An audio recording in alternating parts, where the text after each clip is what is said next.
has the call. Thank you, Deputy Speaker.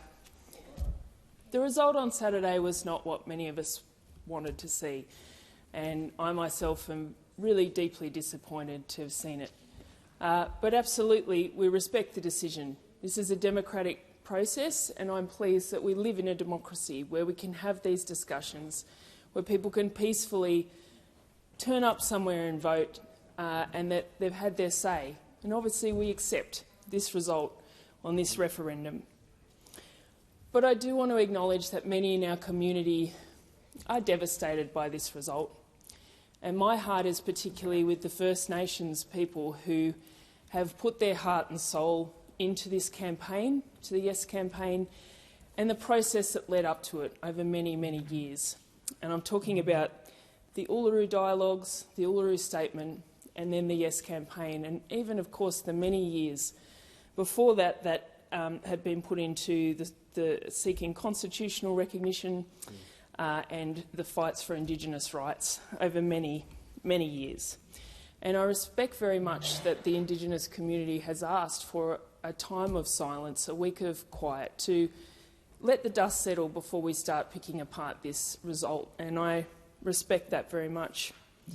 And I want to acknowledge that, I'm proud, though, that the majority of people in my community voted yes, and that the majority of people in Indigenous communities around the country voted yes.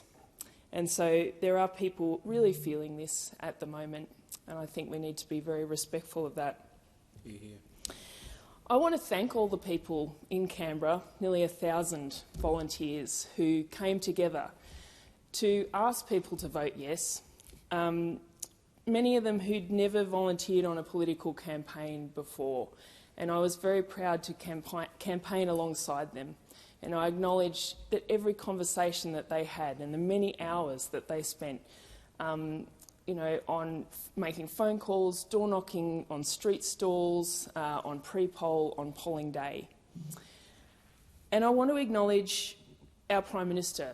I am incredibly proud that he took this referendum to the Australian people, that he respected the agency of First Nations Australians, and that he showed leadership when the oldest continuing culture on earth gave a generous, incredibly gracious and generous invitation to Australians through the Uluru Statement, that he took that outstretched hand, and that he had the guts and the determination to put that question after many years that this process had been going on.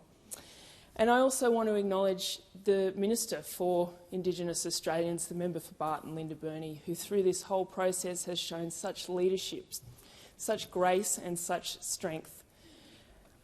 This has been a long process, started under the Abbott government, and a process, the biggest ever consultation with First Nations Australians from every corner of this vast country. And they came together, the culmination being the Uluru Statement. And they said, in 1967 we asked to be counted, and now we ask to be heard. And that was the question. When I was first elected in 2019 as a new MP, there was quite a lot of excitement here because there seemed to be the prospect that this parliament was going to work together to progress that Uluru Statement, back when Ken Wyatt was the Indigenous Affairs Minister. And at that time, I had the great privilege to be involved in our caucus, First Nations Caucus Committee, and to work with wonderful people there as we progress that discussion. And I want to acknowledge in particular, as well as Linda Burney, my friend Senator McCarthy, Senator Pat Dodson, and the conversations we had there as this came to fruition. And I want to also acknowledge the newer Indigenous members of our caucus, Senator Stewart, the member for Lingiari, the member for Robertson, and the work that they have put into this.